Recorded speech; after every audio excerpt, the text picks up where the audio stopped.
আসসালামু আলাইকুম প্রিয় বন্ধুরা, আজকে আলোচনা করব আমাদের প্রিয় নবী হযরত মুহাম্মদ মুস্তাফা সাল্লাল্লাহু আলাইহি সাল্লামের একটি ভবিষ্যৎবাণী।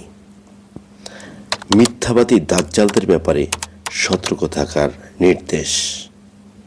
পর্ব 2।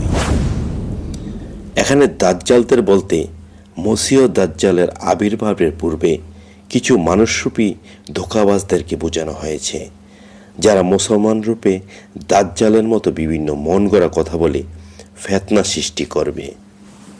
হযরত আবু হুরায়রা রাদিয়াল্লাহু তাআলা আনহু থেকে বর্ণিত, তিনি বলেন, রাসূলুল্লাহ সাল্লাল্লাহু আলাইহি ওয়াসাল্লাম বলেছেন, এই উম্মতের শেষ জমানায় ধোঁকাবাজ মিথ্যুকদের আবির্ভাব ঘটবে। তারা তোমাদের নিকট এমন সব হাদিস নিয়ে আসবে যা তোমরা এবং তোমাদের পূর্বপুরুষরাও শোনেননি।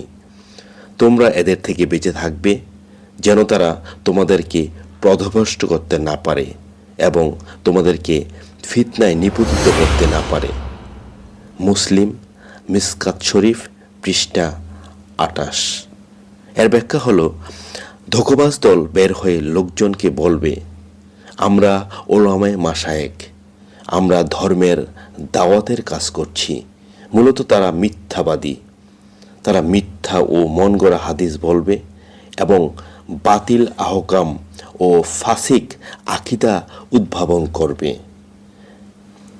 যেসব বিষয় নিয়ে সাহাবা এবং তাবিঈনদের সময় আলোচনা হতো না, সেসব মন গড়া বিষয়ের অবতারণা তারা করবে।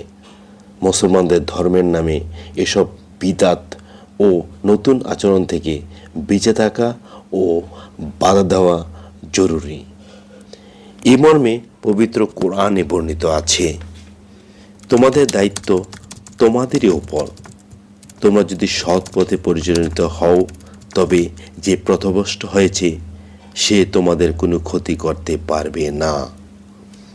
প্রিয় বন্ধুরা, যারা আমাদের এই চ্যানেলটিতে নতুন, দয়া করে আমাদের এই চ্যানেলটিকে সাবস্ক্রাইব করে নিন এবং এই ধরনের ইসলামিক ভিডিও সবার আগে পেতে চাইলে পাশের বেল আইকনের অল বাটনে ক্লিক করুন।